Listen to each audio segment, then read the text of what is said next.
No, it was still racist in 1989. Oh It's yeah, just actually, nobody I remember. cared. Yeah, actually, around that time they were still complaining. That That's people what, were, yeah.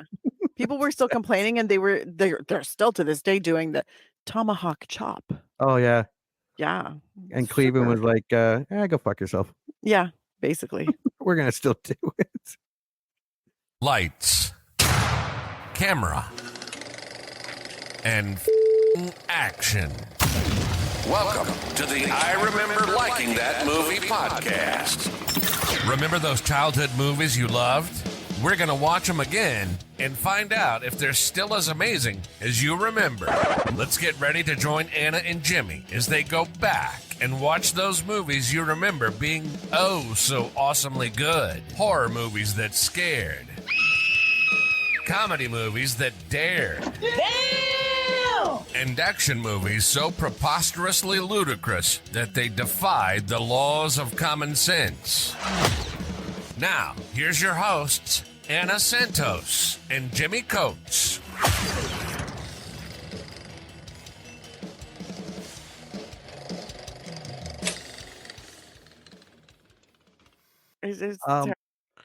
Okay.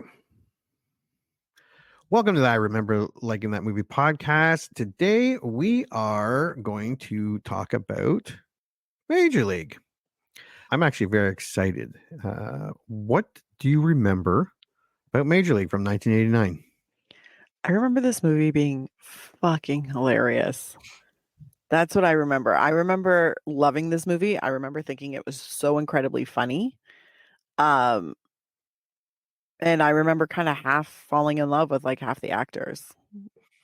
Yeah, it's stacked. Like, I mean, Tom Berenger Yeah. and Charlie Sheen and Corbin Bernsen are the three main guys, but you're like Rene Russo, James Gammon, Wesley Snipes, Dennis Haysbert, the insurance Yeah. State salesman. Farm guy. He's been in some other stuff. He's been in other things, whatever. And even Bob Uecker.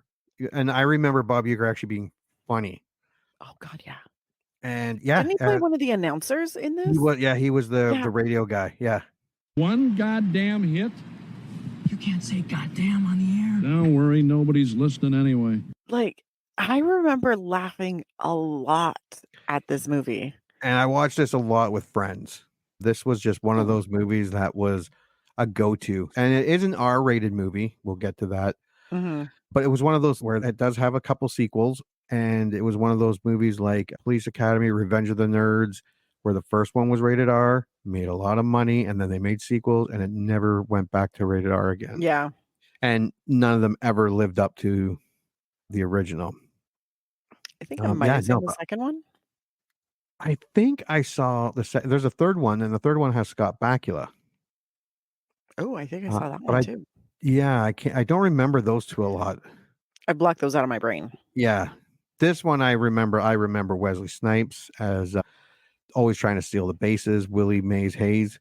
I remember the voodoo dude, the big that was guy. That was Dennis Haysbert, wasn't it? He paid. Yeah. And he had the snake, and he always like did the sacrifice before each game, and the taking the stuff off they made a poster of the owner that was trying to get rid of the team, and they took bits of her clothing off every time they went. Yeah, I saw this movie a lot back in the day. I have not seen it outside of the 90s. Same. I don't think I've seen it since the 90s. I watched it on TV a lot. It was one of those things. If I caught it on TV, I would sit there and start watching it wherever it was. 100%. Yeah, 100%. But I think that stopped pretty much, I think, like early to mid 90s. And I didn't really see it. I would catch it kind of like as I was flipping through channels. I'd be like, oh, Major League, and keep going. But I never really stopped anything later than the 90s. Yeah. Yeah. No, I haven't seen this outside the 90s. Yeah. All right. Well, let's take a look at the box office. April 7th, 1989, with a budget of $11 million, it made about $40.8 million domestic and $75 million worldwide. So it made some money back in 1989. It did. Of note, Major League opened at number one with $8.8 million, beating out other opening movies, including The Dream Team. That's with Michael Keaton. I remember that being a good movie. Cyborg with Jean-Claude Van Damme, and Dead Calm. That was with who's the doctor guy from Jurassic Park. Sam Neill? Yes. Yes.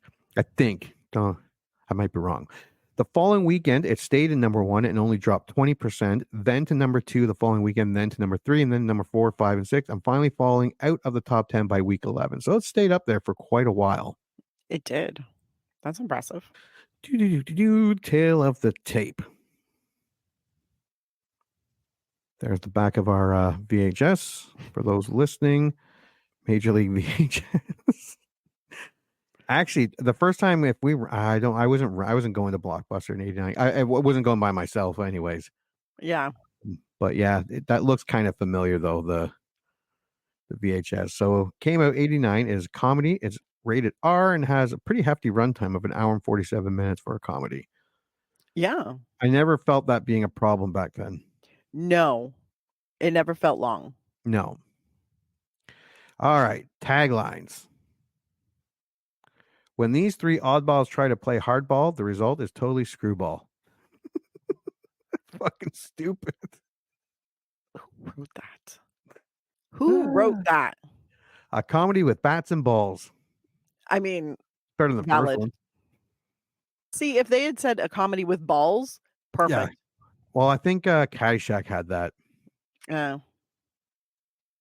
The new owner of the Cleveland Indians, former showgirl Rachel Phelps, Margaret Whitten, has a sweetheart deal to move the team to Miami, but to break the lease with the city of Cleveland, ticket sales have to plummet. So Phelps hires the most incompetent players available, including near-blind pitcher Rick Vaughn, Charlie Sheen, I forgot about that part, yeah. And injury-prone catcher Jake Taylor, Tom Berenger. But her villainous tactics accidentally foster a can-do team spirit, turning the Indians to potential winners. Now, I'm not 100% sure. Oh, hold on. Here's the poster. Mm-hmm. The original poster is with these 3 oddballs to try to play hardball. The result, totally screwball, is up top. The hardball, baseball, is with the mohawk and the glasses, signifying Charlie Sheen's Wild Thing character. And then it has Tom Berenger, Charlie Sheen, and Corbin Bernsen, like baseball cards, Major League. I love the poster. The poster is great. The only thing I would probably take out is the feathers. Tagline? The and the tagline, but the feathers on the back of the baseball. I know it's a nod to the name of the team, but that's a little racist. So yeah, not 1989. No, it was still racist in 1989. Oh it's yeah, actually, I remember. cared. Yeah, actually, around that time they were still complaining. That's what. Yeah, people were still complaining, and they're still to this day doing the tomahawk chop. Oh yeah. Yeah. And Cleveland was like, go fuck yourself. Yeah, basically. We're going to still do it. It's terrible. But although I would like to give a shout out to the Cleveland Indians, because apparently during the 2021 season, face paint and headdresses were banned from the stadium. Oh, I remember that too. Yeah. Yeah. I have a feeling we're going to see a lot of that. Oh, apparently the name has changed to Cleveland Guardians. Yes. I'm not that big into baseball. The Cleveland Indians were notoriously shitty.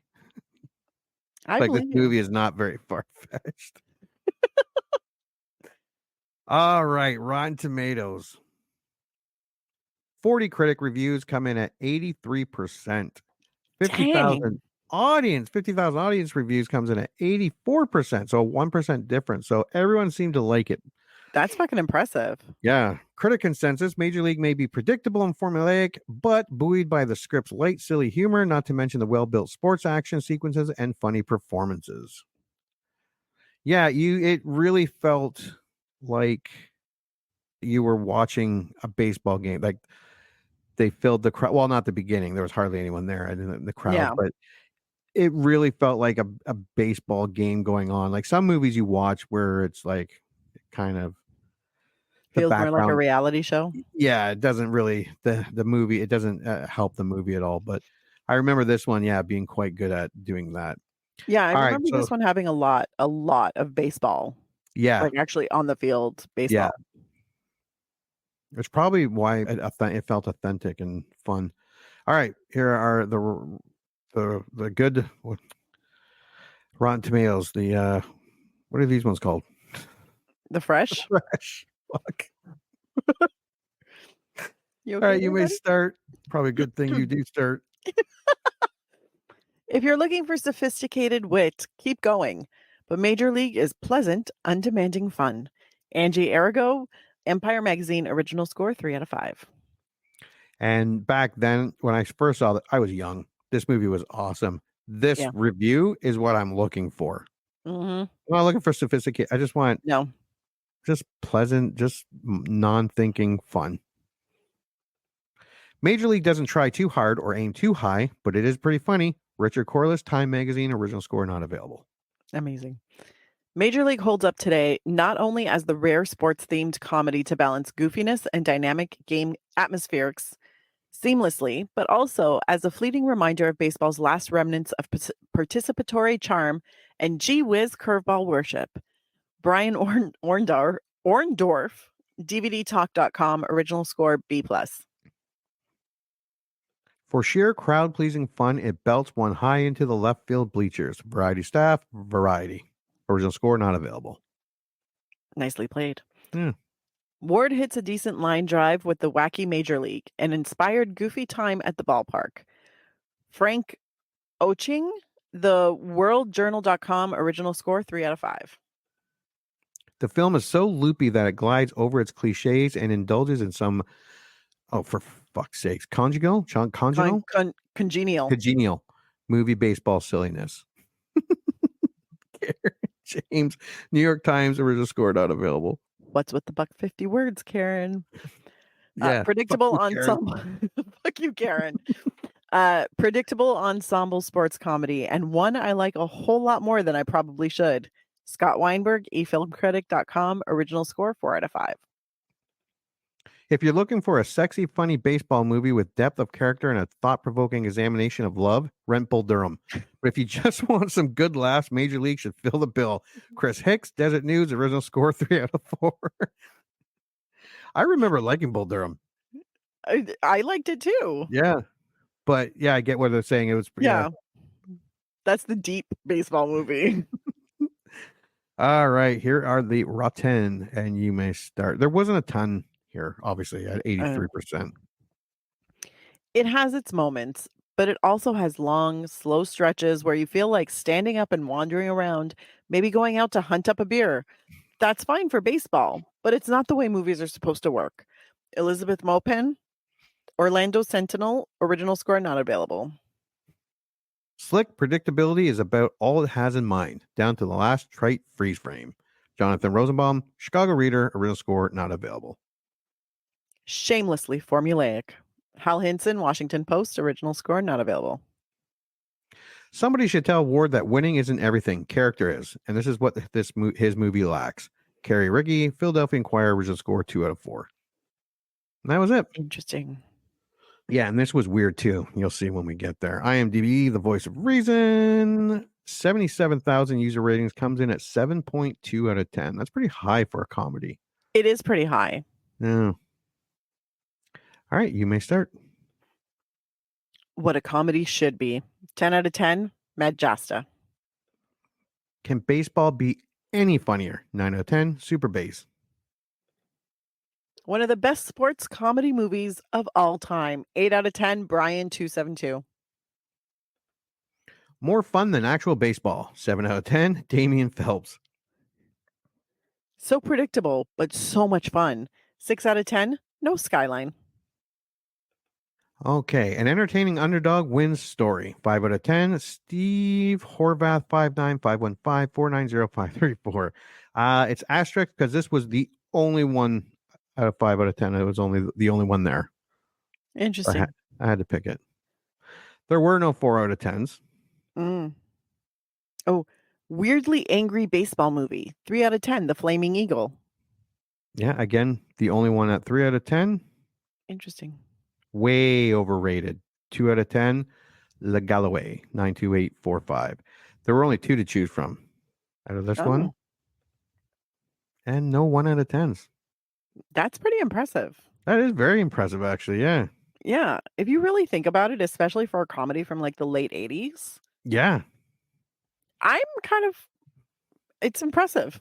Yeah, I get my hopes up high. Yeah. All right, we went over the movie, what we remembered, the box office, the reviews. Let us watch. This is a original movie trailer, meaning, and it's from a long time ago, so the sound might be off a bit. And it is TV. What is that? TV format? TV 4x3? format. 4x3. Yeah. All right, let's take a look.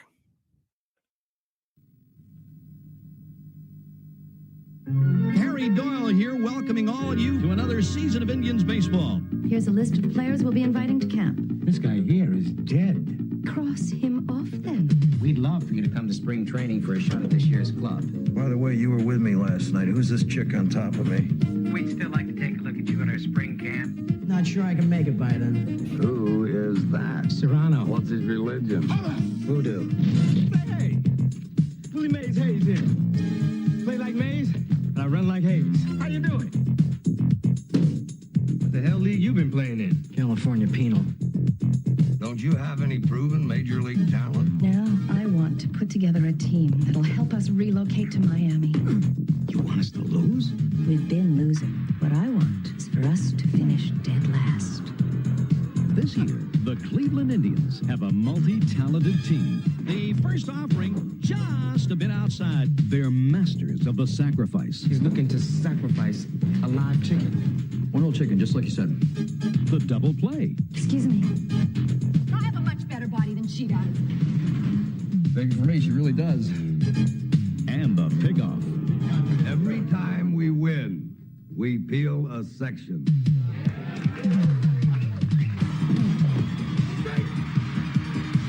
Tom Berenger. Zipper on your skirt stuck. Use your imagination.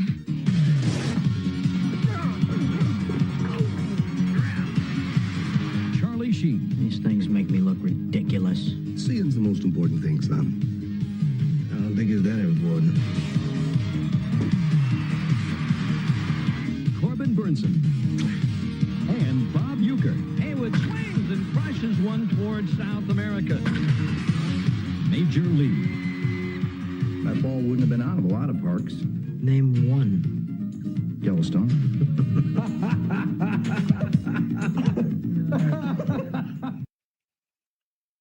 All right. What's your prediction? I think I'm still going to like it. Yeah, I think I remember it raunchier than it actually is. maybe, yeah. 'Cause when you go back sometimes that far, Yeah. yeah. But But yeah, I think I'm going to like it. I love Wesley Snipes. He's so good. He is. Every character he can play like a goofy character, a lead character. Yeah, Mhm. he's great. I love Tom Berenger too. Oh, God, yeah. Yeah. And Charlie Sheen, his tiger blood. Charlie Sheen has had his difficulties, and he's kind of a terrible person, but he's entertaining. He's entertaining and honest. Very honest. He's not trying to hide it. Sometimes you kind of want to be like, shh, it's okay. You don't have to say anything. Yeah, you don't have to tell us everything, dude. Yeah, we don't need to know. It's okay. All right. Well, we are looking forward to and going to go watch Major League, and then we're going to come back and we're going to review it. You heard them. Movie time. Let's all go to the lobby and get ourselves a treat, and then watch a classic kick-ass movie from whenever the one we're about to watch was made.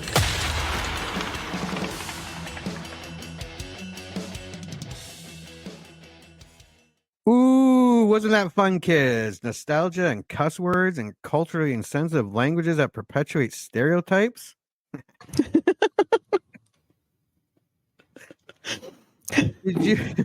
Did you watch 1989's Major League? I did. And your initial thoughts? It's still funny. Not as funny as I remember it being. Like, I remember laughing uproariously when I was younger. Right. Still super funny. Like, there were a lot of, like, I laughed through a good chunk of this movie. I didn't really laugh during the big baseball, like, let's watch them win thing. So, but still, it was fantastic. But I have a plan for that part of the movie. But other than that, it was super entertaining. I had a lot of fun watching this. Yeah. The nostalgia was huge. It was funny. It was light.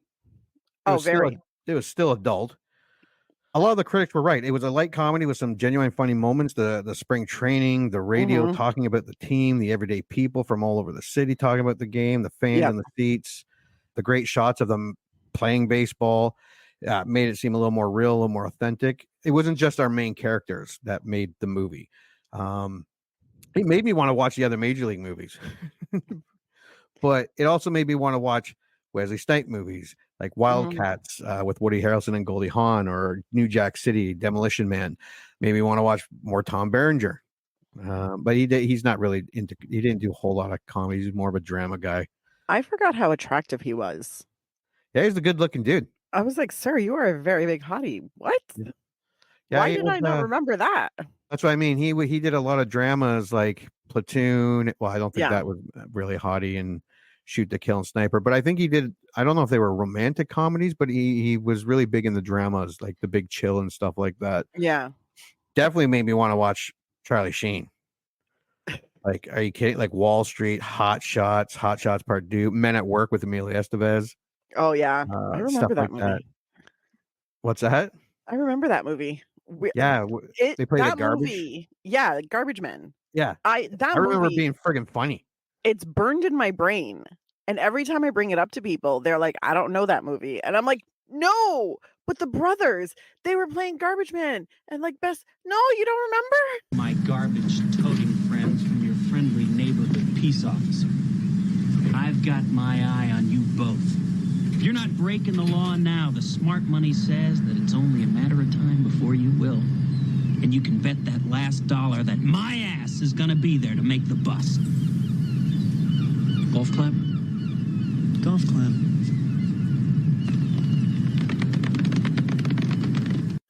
Yeah, it wasn't a big movie, but I remember when I watched it, I remember it being really funny. Maybe that's one we should have on our list. We'll add it to the list. Yeah. The Chase with Christy Swanson. I do not remember that one. Oh no, Terminal Velocity, the skydiver one. The Rookie with Clint Eastwood. You don't remember? Okay, that one I remember. Terminal Velocity. No, I don't think I watched it. The Wraith, although he was the driver of the car. The Wraith. No, Terminal Velocity was released the same year as Drop Zone with Wesley Snipes, competing skydiving movies. See, and I try to limit myself to one a year. I mean, what are you going to do? Terminal Velocity had Charlie Sheen and James Gandolfini, but this Wesley Snipes one had Gary Busey, so I don't know. Corbin Bernsen wasn't really a huge leading man. He was more of a character actor, a big character actor, like L.A. Law. Yeah. He was like another Q on Star Trek. He did a movie with Ed O'Neill, Lou Diamond Phillips, the dad from Gremlins. The guy was Herman Munster. It was called I can't remember what it was called, but it was the guy who wrote and produced like Rush Hour and Stakeout, and he also created Grimm. I can't remember what it was called, but yeah, they were all good. But I have a thing here, like, because I was trying to find a movie where Corbin Bernsen was like the lead, but he never really he direct-to-video ones he was. But like in 1994, I have it here when he did Major League 2 and it came out. He was finishing up L.A. Law. He starred in a TV movie, I Know My Son Is Alive. Appeared in an episode of Love and War. Appeared in straight-to-video Final Mission, which is 3.4 out of 10 on IMDb. He appeared in Trigger Fast, A Brilliant Disguise, The New Age, Savage Land, Radioland Murders, The Soft Kill, Guns of Honor, an episode of The Nanny, another TV movie, Voices Within, Where Are My Children, and then kicking off 1995 with an episode of Heat of the Night and 9 other straight-to-video movies. He did a lot, man. He's got like 150 or 60. He's truly a working actor. Yeah. Like that's something that a lot of people don't realize. Like he is like, no, give me more jobs. Like I'm just going to keep working. Yeah. He's not one of the, as I like to call it, the artsy fartsy ones. No, he just likes to work. He just likes to work. He's like, straight to video movie. Sure. I'm down. Let's do this. Sounds like fun. And it pays. Yeah. Yeah, I got way off track there. But yeah, it was late. It was funny. It was nostalgic. I had fun watching Major League. I had a fun time. So did I. And you know what? It was not as still offensive, but it wasn't super offensive. Right. Like, because if you're looking at it through the lens of 1989, all totally normal, like regular everyday conversation. If you're looking at it through the lens of 1989 and you happen to be an Indigenous person, super racist. It was still racist back then, still racist now, but you can also understand a little bit like there was a huge ignorance and disrespect towards Indigenous people. So the stuff that's offensive now, that as you're watching it, it's not hateful. It really does come from a place of ignorance. So there's a little, not necessarily, there's leeway. There's some leeway where you're like, okay. And they don't get to, like, their headdresses, they have drums, they do face paint. There are a few phrases that are said where I'm like, oh, that's not cool, buddy. And like, I think it was like, oh, it's all the way off the reservation now. And I was like, oh, yeah, that's a little icky. And that was Cleveland, the Cleveland Indian. That was the hunting ground, was the field. Off the reservation was the home run. It was, and when you think, it was quite clever, if not racist. But it can be clever and racist. Like, yeah, and it fit that whole Cleveland Indians Chief Wahoo. They really played into the whole we're Indians. Like they played into that. Yeah. But there was, when they were talking about that one, oh God, what, Hayden, the Yankees player. They reference him as like the biggest Indian killer of all of them. And I was like, oh, did you just say that? Well, I think even the animatronic, the scoreboard, had the Indians smoking like the peace pipe, scalping. Yes. I was like, guys, and I understand like 1989. Yeah. In 1989, like residential schools were still like actively open at that point. Yeah. We can understand we're slow on the path to being less ignorant. But it was just like bare minimum when you're watching this movie, you just do a little drinking game. Every time someone says something racist, you take a shot. Every time you see something racist, you take a sip of your cocktail or your beer. And by the end of it, the end of the hour and 47 minutes, you're going to be blitzed. It's the perfect pregame. Oh, yeah. Yep. Yeah. How to turn racism into a positive. How to turn it into a good time. Is it filled with racism? Yes. Can you get drunk? Sure. That's terrible. Let's not do that. All right. Let's go over the movie. The opening is fantastic. The Randy Newman Burn On, which is all about Cleveland. Mm-hmm. He's so dorky, Randy Newman, but his songs are so catchy. Yes. Like You Got a Friend in Me, Toy Story. There are full-grown adults running around singing that. And there are other full-grown adults being like, oh my God, I know that song. And that voice is so distinctive. Yep. Yeah, there's no mistaking who is singing that. Okay. Former Las Vegas showgirl Rachel Phelps inherits the struggling Cleveland Indians baseball team from her deceased husband. She reveals to her general manager, Charlie Donovan, that she intends to move the team to Miami by exploiting an escape clause in their contract with the city of Cleveland. If their season attendance falls below a certain number, she can terminate the lease and move the team. Mm-hmm. Mrs. Phelps strolls in, gives the board the new list of players she wants. This is where we get them saying they've never heard of half these guys. The one guy's like, this guy's dead. She's like, cross him off then. Cross him off the list. This does not bother me. Yeah. She plans to create the worst team in the major leagues, instructing team executives to fire the current players and replace them with rookies and veterans long past their prime. She starts by hiring Lou Brown, 30-year manager of the AAA Toledo Mud Hens, who runs a tire store in the off-season. Lou is played by James Gammon. He was in Silver Bullet that we just did recently, and he's been in so many movies and TV episodes. If you see him, you know him. Yep. He's got a great voice, and he was great in this movie. He was so great. He was the quintessential, just gruff, unemotional, but he's he entertained because the little smirks, the little eyebrow raises. I was like, sir, you're enjoying this. Spring training begins in Tucson, Arizona, with Phelps' list of players likely to fail. Jake Taylor, a former all-star catcher with bad knees, that is our Tom Berenger, who wakes up to the invitation via phone call with a hangover and a half-naked woman laying on top of him. And chickens in the room. And Chickens. He has no idea who the woman is. This is the first indication that Taylor is not a nice guy. Don't get me wrong, I love the character.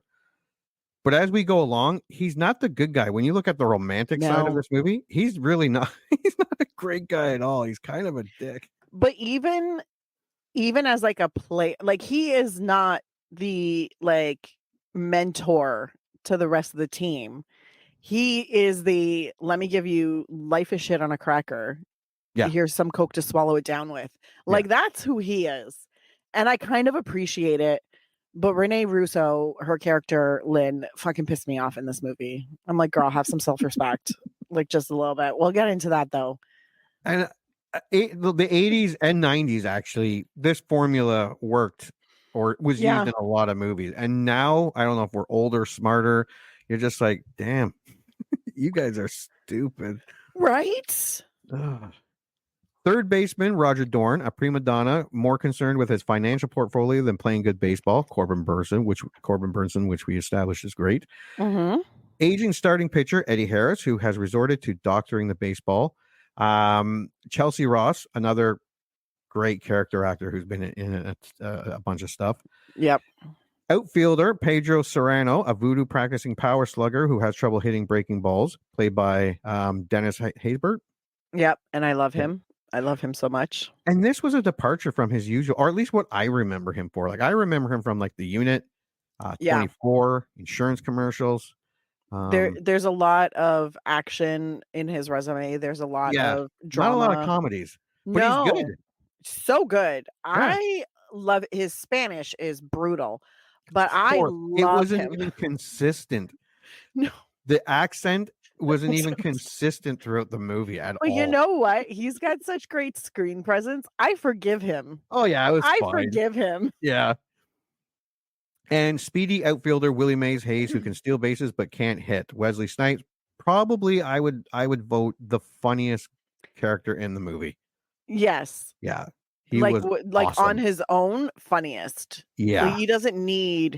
He just needs one person to ask him a question and he's good. He can just bounce off of that. And I really liked his character. Yeah, his character great. Was adorable. And rookie pitcher Ricky Vaughn, an ex-con who has a 100-mile-per-hour fastball but no control, earning him the nickname Wild Thing. And I forgot how much. I didn't forget how much I love Charlie Sheen. He's a fucking wackadoo, but my childhood. I forgot how much Charlie Sheen is part of my childhood movie watching. So much. He is, and he is actually a really, really good actor. Yeah.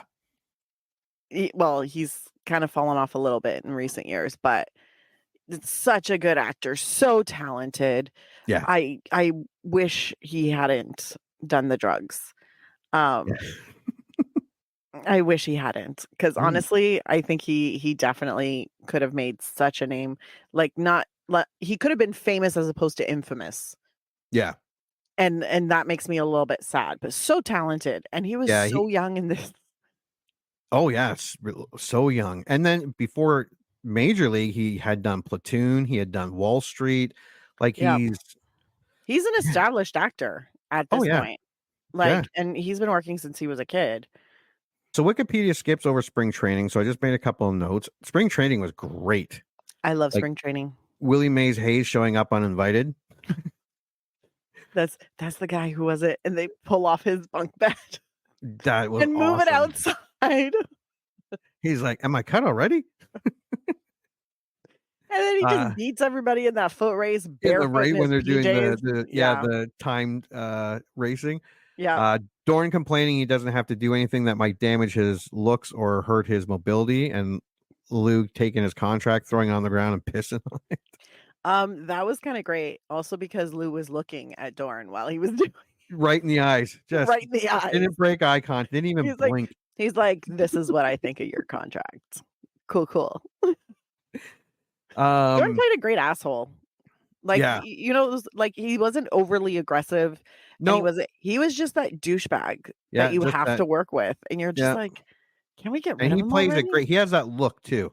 Yes. And he used that for LA Law because that's I never followed it, but I remember seeing a few episodes, and I remember him being that that smarmy douchey character. Serrano, the voodoo guy, and Eddie Harris at odds because Eddie is Christian, who also looks at Hustler magazine, and Serrano is practices voodoo. Yes. Dorn and Vaughn don't get along.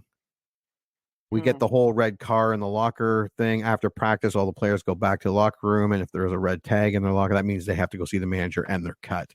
Dorn also pranks Vaughn by putting the red tag on the Vaughn's locker. He loses his shit when he finds out and tackles Dorn, and they fight. As he should. Yeah. That is not a prank. No, that's being cruel. Yeah, that was kind of cruel. Yeah. We also get a few games, but we also are introduced to the league leader in home runs from the Yankees, Haywood, who was actually pretty funny. And he's actually a baseball player, but he is a pitcher in real life. But yeah, he was actually pretty funny. Harris, the older pitcher with the Vagisil and Crisco hidden all over his body. And if the umps are watching him, he'll swipe some snot from his nose. Well, and Vaughn is like, you pitch the ball with snot on it? He's like, ew. And it's like, when you get to my age, you'll use anything. Yeah. And he's like, I don't have an arm like you, kid. I don't think I want to do that. Thanks. I like that face where he was just like, ew. But when I had to rewind because he was like, oh, that's Crisco. This is Vagisil. I was like, did he just say Vagisil? Yeah. Sir, that is not something you should put on your body. Why are you doing that? The spring train, I like that part. It showed the players how they really sucked and the people talking about the team and how unimpressed they are. I like the grounds crew. I think they're Japanese. I think so too. And they're always speaking and it's subtitled. And they're always saying how shitty they are. Shit about the team. And this goes on for just over half an hour. Yeah, and weirdly, I wasn't watch more. Yeah, actually, by the end of the movie, I remember thinking to myself, this was definitely more of a sports movie than a comedy, which I am not mad about. No, but it was like they take the time to develop the characters, so you see little snippets of their lives. You see, who they are and how they made their choices, and all of this. Like even after the final day of training camp, I guess they go to the fancy restaurant with Tom. Is that in your thing? Right. Okay. Or no? No. Okay. No. So, Taylor, Tom Berenger, takes Wild Thing and Willie Mays Hayes out to a fancy dinner, and he sees his ex-girlfriend out there, and he's all like, "Who's that guy?" Willie Mays Hayes is like, "I don't know. He's not wearing a name tag." It's like, what the? And he goes down and goes to talk to her, and then she gives him a wrong number because he will not leave her alone until he gives until she gives him her number. And thankfully, she used the tried and true chick trick, which is to give him the wrong number. The number to a business, although in later years or more recent years to now, they actually have dedicated numbers where it's a recording that says you've been given a wrong number. This person who gave this number to you does not want to be spoken to. They don't want to talk to you. They don't want to be in contact with you. So don't. It was great. But then the men started to pick up on it. So he had to stop using it. Anyways. Yeah. So that whole thing happens. And that's how we're introduced to Lynn. Yeah. The ex-girlfriend. Now we're back. Early on, the players struggle to come together as a team with a feud developing between Dorn and Vaughn, but they win a few games under Brown and Taylor's leadership. They discover Vaughn has poor eyesight, and once fitted with glasses, he becomes a dominant pitcher. Yeah, Lou is about to send him to the minors, and he's like, even Clemens got sent to the minors, and I guess he's referring to the picture on the wall. He notices Vaughn squinting to see it, I love the first set of glasses he gets. Those fucking grandma glasses. They were And Lou was super like, cute. the important thing is you can see. Yeah. And Wesley Snipes says, it ain't that important. Well, I think Harris also says, "Oh, I used to have glasses just like that," or something like Yeah. that. And I'm like, "Oh, dude. No, I'm sorry." Team morale and performance improve. So Phelps cancels several amenities, but they continue to build on their strength. Yeah, she takes away their plane and replaces with that World War II fucking Yeah, and then she takes away the plane and puts them on a bus.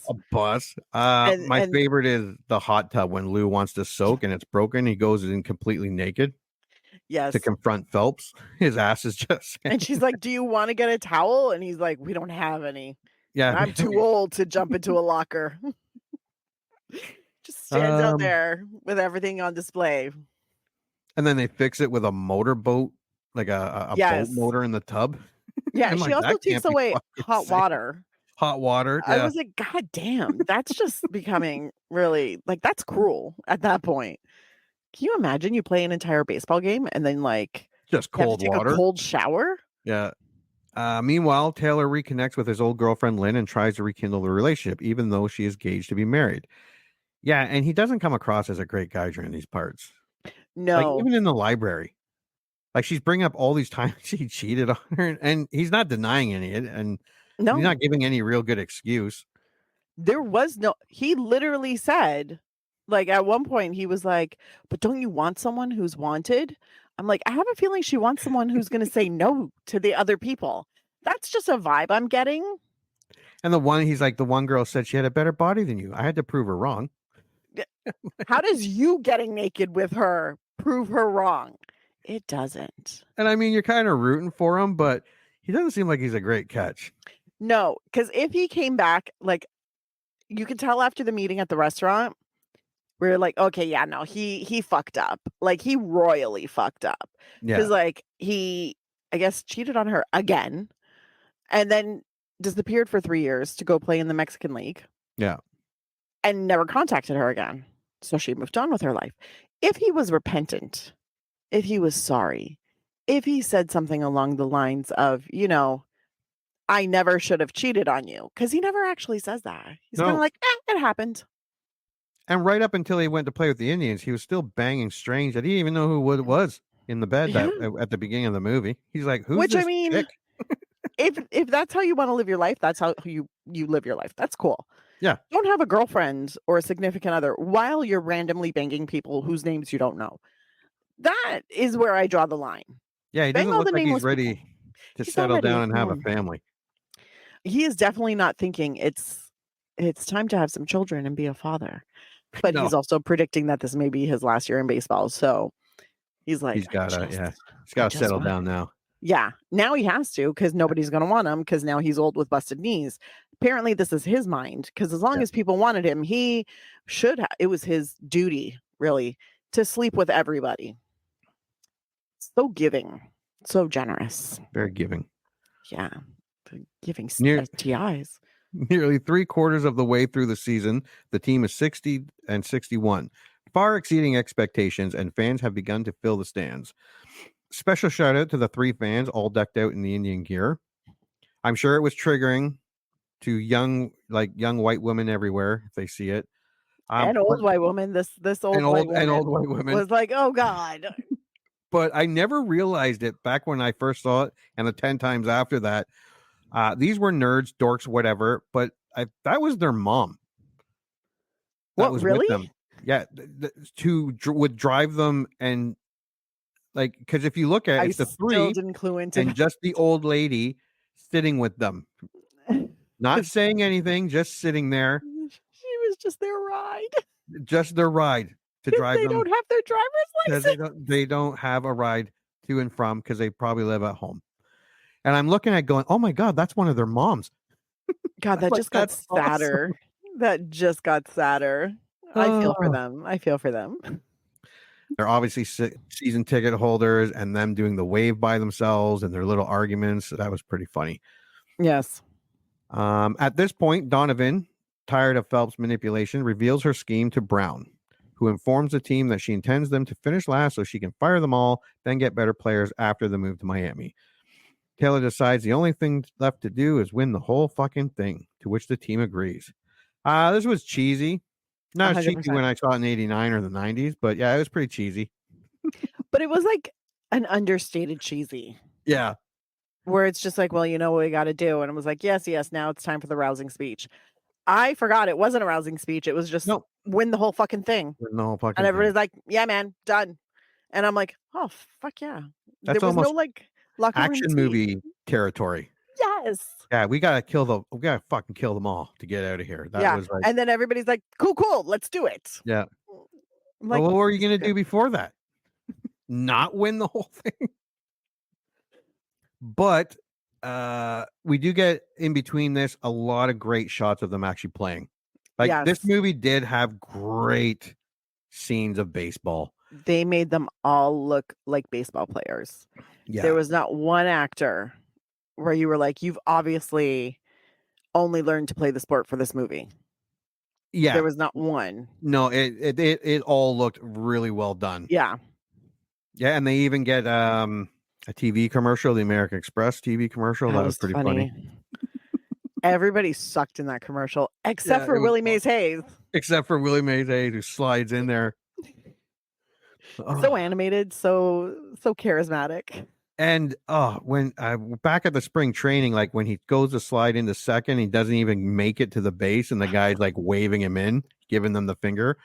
And the coach Lou is like, every time you miss the fucking ball, you owe me 20 push-ups. And they're playing the actual game, and he misses the ball, drops his bat, drops to the ground, starts doing push-ups. Everyone's looking at him like, what the fuck are you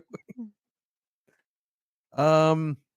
The Indians climb in the standings until they are tied with the New York Yankees for first place in the American League East Division on the final day of the season, requiring a one-game playoff to determine the division champion and a bid to the ALCS. Watching the team celebration on television, Dorn's wife Susan sees him in an amorous embrace with another woman. In revenge, she sleeps with Vaughn, who is unaware of who she is, and informs Dorn just before he leaves for the ballpark the next morning. That was funny. Like, she says hello to Jake as she's leaving. Fucking amazing. Because I was like, I see, because you get introduced to Suzanne beforehand when Taylor goes to Dorn's house to warn him about throwing plays. And he's like, if you fuck up a play again, I'm going to fuck you up. Yeah. It was more like, I'm going to cut off your balls and shove them down your throat. And I was like, valid. I'd be pissed too. And so Suzanne answers the door, very like 1980s mousy housewife. Oh, hi. Oh, hi, Making Jake. coffee. How are you? Coffee on a big silver tray, like matching china. I was like, oh, okay. Then she shows up in the bar in that hot red dress. Yeah. Her hair pulled back. I did not recognize her. No, I was like, no, she looked completely different. Who's the hottie? And then after she fucks Vaughn, she's getting dressed and her hair is loose. And I'm like, oh, that's Suzanne. And we had that discussion about the hair a couple of movies in the 80s where it was to put it straight back that way. That was huge. Yeah, the very like slicked back. Yeah. No flyaways, no looseness, no nothing. Was so hip, and it was definitely a hallmark of the sexy look. So anytime an actress or a character needed to be sexy, usually their hair was pulled back very tightly. So I was like, yeah, sexy lady. And also her body was nuts. You could kind of see that when she was like answering the door. Yeah. Because she had that big sweater on and stuff, but you're like, yeah. But I was like, she's slim, she's suburban mom. She goes when she had that dress on, you're like, yeah, she when she put that out. dress on, I was like, God damn, woman. What's that 80s workout thing that was just fucking huge? Not the Richard 20-minute Simmons, workout? the 20-minute workout with the girls they with brought it back. Leg warmers and stuff. Leg warmers, leotard. Neon. And two of her friends who are also wearing leg warmers and leotards. I didn't exercise when I watched it. So I exercised to it because it was the 80s. Then they canceled that. Then they remade it. Like they've re-released it. So now it's new people, but still 3 women, and sometimes there are leotards. I'm pretty sure if you went to YouTube and typed in 20-minute workout 80s, there's some old videos on there. 100%. Oh, 100%. But yeah, And no, I it's like. Go ahead. no. I was just gonna say like that. Like when I saw it, I was like, "Girl, you've been going to the Jane Fonda studio. I can see this. You've been jazzercising it up. Her body is nuts." Yeah. And then you have Vaughn looking at Taylor. I swear to God, I didn't know. And he didn't. You know, why would he know? He's not friends with Dorn. No. He's never been over to his house. But I gotta say, Suzanne impressed me. She's like, "Oh, I see you fucking around on me. Cool. I'm about to kick you in the nuts." We also see Lynn, Renee Russo's character, in the stands before this, watching the game that ties with the Yankees, and Taylor running out to the parking lot, and he needs a car, and because his is on the other side of the stadium, the security's like, "Take the pit car." He's driving around that big golf cart shaped like a baseball. That was super cute. I was like, "How do I get one of those?" In the playoff game, the Yankees take a 2-0 lead, but the Indians tie the game. Okay, so by now the stands are packed.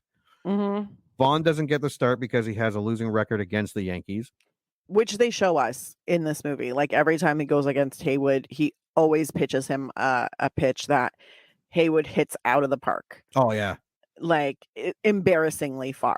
Like yeah, what do you say? Like, oh, that one's on its way to South America. Yeah. And what is amazing about this, like for an hour and 20 minutes, if not a little sooner, the movie stops and we get the final game. So they set aside 25 minutes, well, minus credits, for the final game. And it is very well done. Like the crowd, the baseball action, the comedy, the close calls. It didn't feel dragged at all. Yeah. Serrano wanting a live chicken to sacrifice before the game. So they get him a bucket of KFC. Hey, there was a whole chicken in that bucket. That's what Taylor said. It's a whole chicken. And then when they start losing, I can't remember who says it, but someone's like, "We should have got him a live chicken." It might have been Willie Mays Hayes. Yeah, it might. Yeah, I just like saying his name. They're down 2-0. Serrano gets the home run by telling Majobu to go fuck himself. Yes. They tie it up. And I wasn't as in tune as I was this time, but Harris, the older pitcher, he pitched a great game. He did.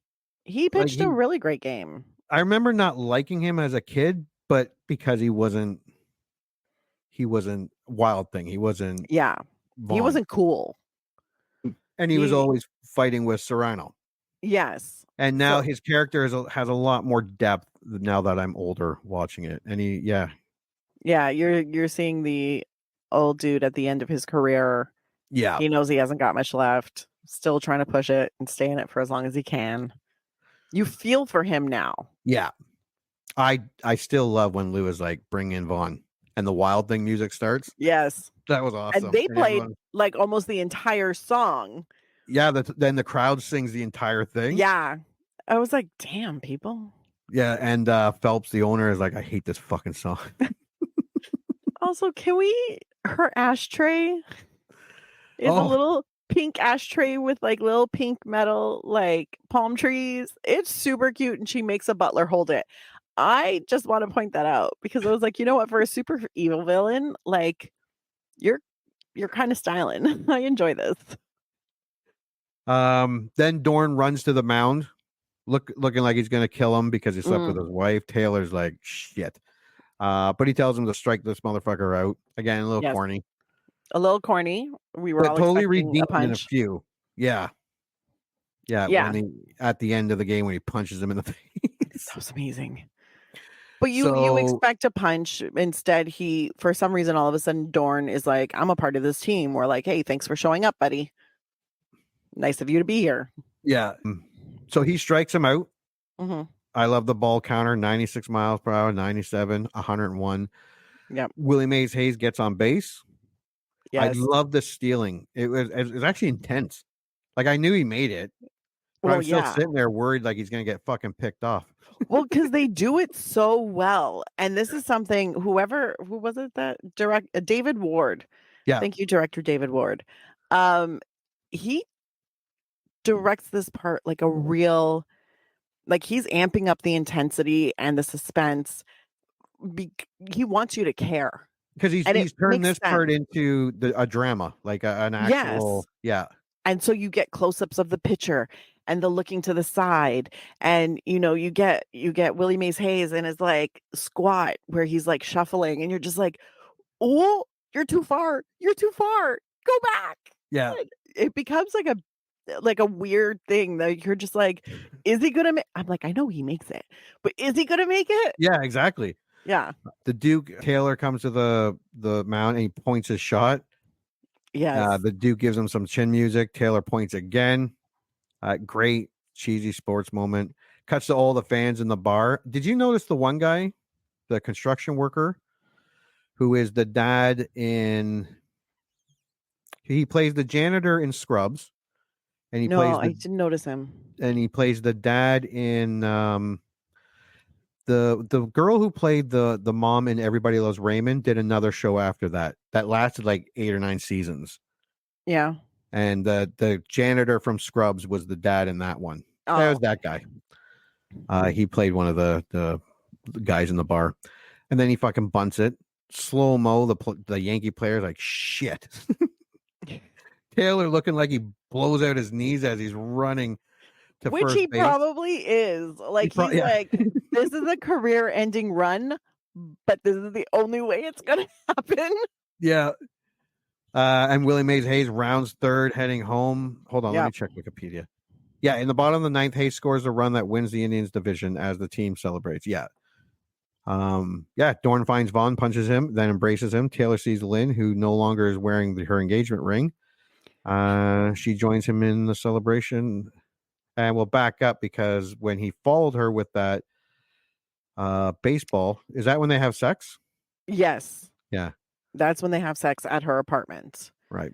And she's all, I'm like, you know what? For someone who is so and he pissy, just played 9 innings. Yeah, and he's sweaty and gross, first of all. He didn't even make Second him of all, shower. you complained about him cheating on you constantly, so now you're going to cheat on your fiance? Yeah. Real nice. The Real romantic nice. part of this movie wasn't great. Not well thought honestly, through. I was like, it would have been better if, in trying to reconnect with Lynn, he met someone new. Yeah. And they had a thing. I'm like, I would have preferred that. Or Lynn just doesn't show up at the end without her ring on. Because I was like, wow, you really don't have any self-respect. You're so, mind you, her fiance was a dick. Yeah, he was a douche too. Like she didn't really have a choice. It was either douche number 1 or douche number 2. They could have had Tom Berenger's character earn it, like do a little more. Right? Something. Yeah. Be sorry. Make it up to her. He didn't even apologize. He didn't even apologize. He was just like, whoop. I like, stuck my dick in someone else while we were together. Aren't I adorable? I'm like, are you fucking kidding me? So but this is also a epidemic. This is an epidemic in movies from the 80s and the 90s. Apparently, in order to have the happy romantic ending, women were very rarely had any kind of self-respect.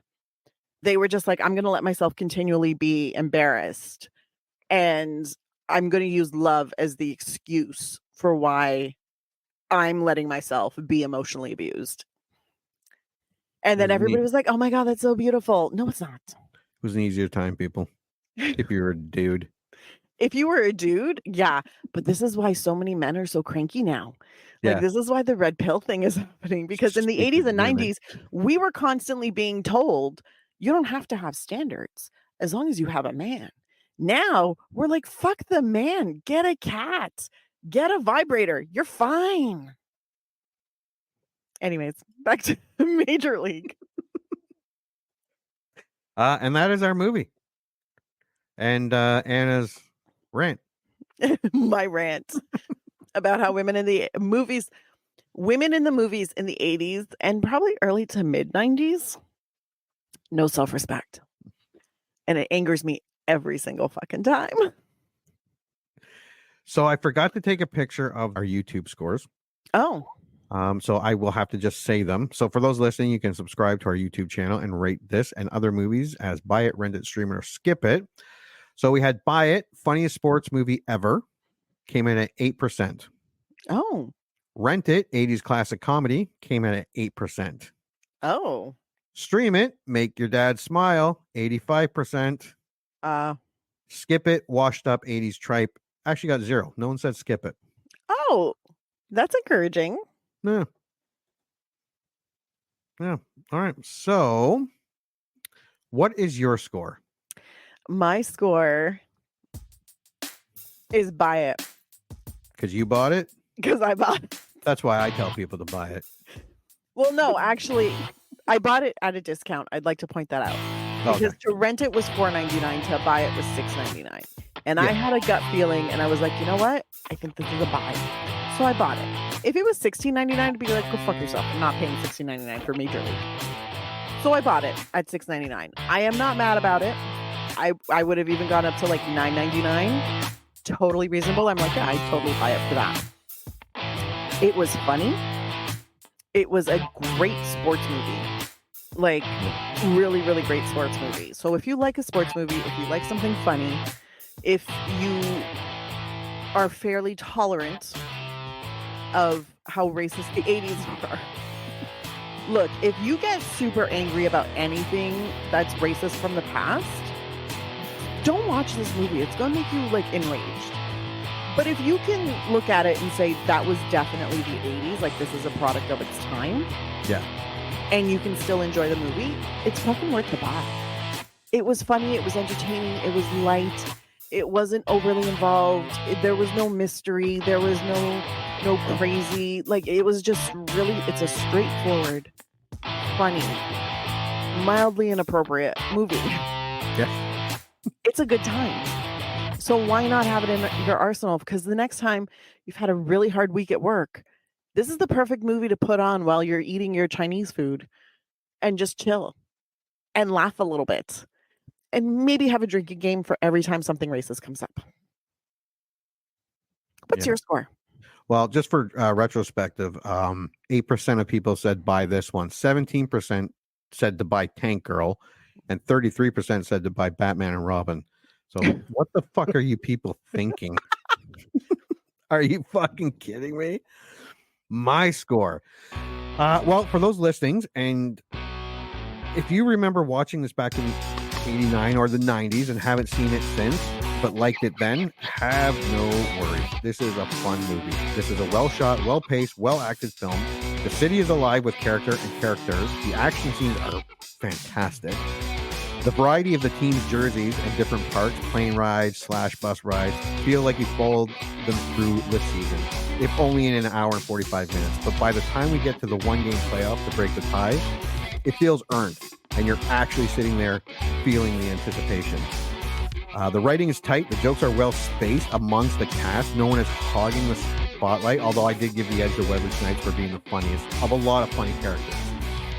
The nostalgia is huge. So huge. And while some might not find it as hilarious as it was in 89, going back is part of the charm of this movie. It is light, well-made comedy from the 80s, and even with a few errors, i.e. little racism here and there, in the end it hits a home run, and that's what counts. I say buy it. I could easily watch this again. Oh yeah.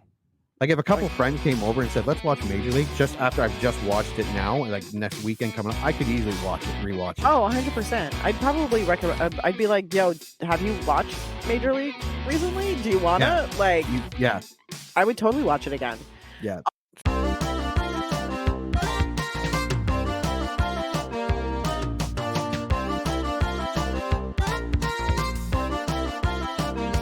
All right. Major League trivia. All right, you can start. These are just nothing horrible or anything like that, like showgirls. This is just some fun trivia. David S. Ward is actually a lifelong Cleveland Indians fan. His inspiration for creating the movie was simply because he thought it would be the only way he would ever see the Indians actually win anything. When director David S. Ward asked Bob Uecker to play Harry Doyle in the film, Ward had chosen Uecker because of his acting work in Miller Lite ads and on the sitcom Mr. Belvedere in 1985. It wasn't until Ward met Uecker did he learn that Uecker had been for nearly 20 years the radio broadcaster for the Milwaukee Brewers. Oh, that's so interesting. Yeah. According to David S. Ward, Wesley Snipes was not a very skilled baseball player in real life, never having played much of it before. Ward said Snipes was so awful at throwing a baseball that they did not have any scenes of him throwing a ball. Oh my god, that's right. Yeah, never saw him throw a ball. He caught Nope, them. caught them. Never threw it. Oh. Real life relief pitcher Mitch Williams, with the Chicago Cubs at the time of the film's release, was inspired to model himself after Rick Vaughn's character. He began to wear the number 99 and had Wild Thing played when entering games, shortly earning the nickname Wild Thing. In addition, the modern day tradition of relief pitchers, mainly closers, having their own intro songs was largely inspired by this film. Would you look at that? This movie making baseball history. Yeah. For many of the wide crowd scenes of the climactic playoff game, there were over 20,000 extras in the stands. When the team first ran onto the field with the crowd roaring, Dennis Haysbert admitted to being emotionally overwhelmed by the experience. Former major leaguer and technical advisor Steve Yeager noticed Haysbert's reaction and said to him, "That's what it's like 162 times a year." Yeah, Man, that'd that's be fucking cool. cool. In the scenes where Jake invades Lynn's party, one of the guests asks how much Jake makes in the majors. He replies, "I make the league minimum." At the time, 1989, the MLB salary minimum was 68,000. Average household income in 1990 was roughly 30,000. That hasn't changed much. So he Mm, was making a very respectable double the average household income at the time. that is very respectable. Charlie Sheen was a high school pitcher who was offered a baseball scholarship to the University of Kansas. In the movie, he threw a 101 mile per hour fastball, but in reality, Sheen could only throw in the high 80s. This made it easier to simulate the fastball on film. I had no idea. Charlie Sheen admitted to Sports Illustrated that he took steroids Jesus. to prepare for his role. He believed the steroids he took caused him to increase his fastball to 85 miles per hour. That tiger-blooded fool. He didn't actually have to throw a fast, like, it didn't need to be faster than No, everybody else's. he's a method actor. Just pumped himself full of steroids. Well, I mean, that was probably not Oh. the only drug he was on. No. Uh, Fans pushed to have Charlie Sheen appear in his Rick Wild Thing Vaughn persona to throw out a ceremonial first pitch at a 2016 World Series game played in Cleveland. Sheen said he was receptive to doing it, but Major League Baseball and the Indians had already decided on others to do it. Oh man, that would have been so cool That would have though. been cool. Maybe unpredictable, but That would have been so fucking wild. Harry Doyle's line, "just a bit outside," which became one of the film's more memorable and imitated catchphrases, wasn't in the script. Bob Uecker improvised the line and several others under initial encouragement from David S. Ward. Most of the filming was done during the summer of 1988, which was one of the hottest summers on record in Milwaukee. This is easily apparent in the final playoff game, where most of the players are wearing long sleeves and jackets to indicate a cool fall night, whereas almost all of the fans in the stands are wearing short sleeve shirts and shorts. That's true. I That is didn't true. notice that. I didn't put the 2 I did, together either. yeah. But and as soon as I read that, I'm like, yeah, they were all wearing shirts and shorts. Many tricks were used to make the actors seem like they were as good as their characters.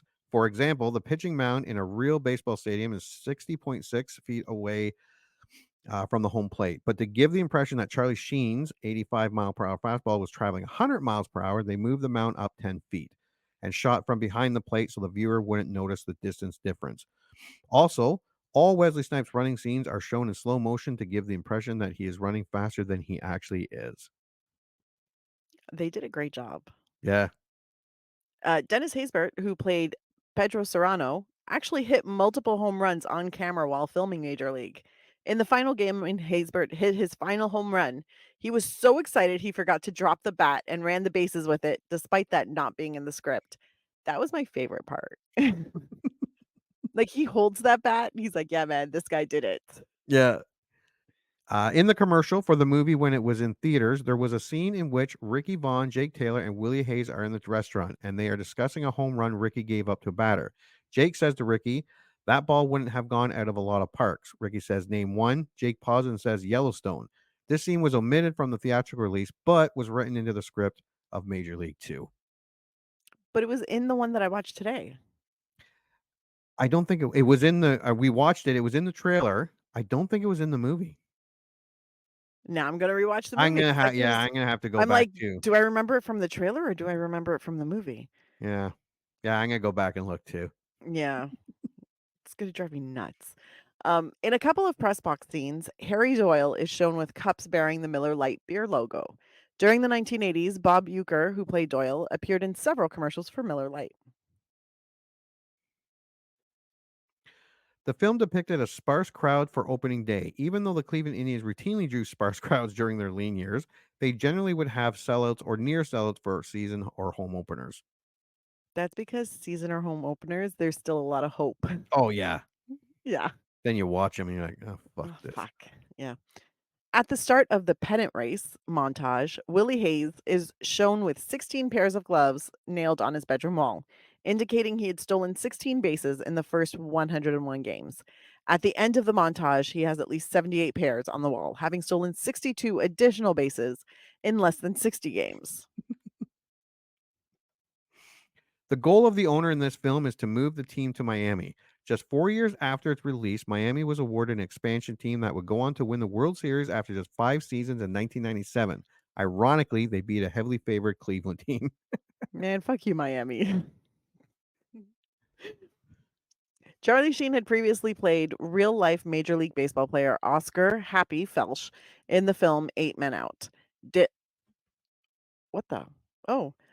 Dennis Haysbert would later play the part of a fictional pro baseball player in the film Mr. Baseball, as would Wesley Snipes in The Fan. James Gammon was also featured as a fictional Cleveland Indians manager on the 1990s TV series Homefront.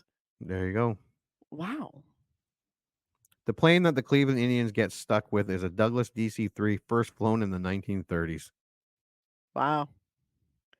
Most notably, Clu Haywood and the Duke are in major violation of the New York Yankees appearance and dress code policy.